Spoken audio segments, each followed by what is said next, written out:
နည်းနည်းကဘယ်လောက်ထိယူထားလဲဆိုလို့ရှိရင်2020လောက်တော့ကြာတော့ Facebook page တွေစဖွင့်တယ်ဒါပေမဲ့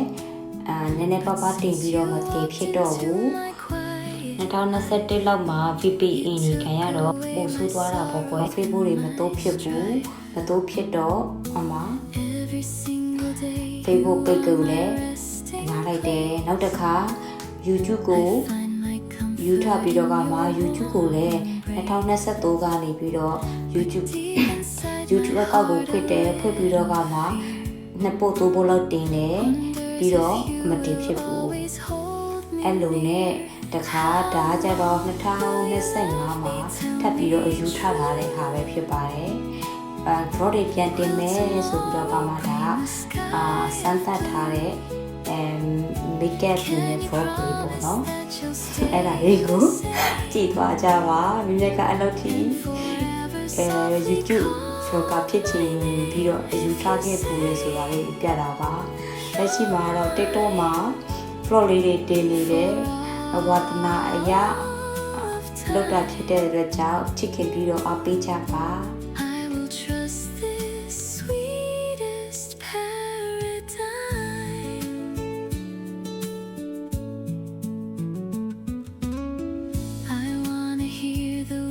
You have to say to chase the shadows of my doubt away. Just hold my hand and look into my eyes and give me truth beneath the starry skies. How long will you love me? Tell me true. Will tomorrow bring a sky? Promise that you'll stay the same and forever softly call my name if you say you're mine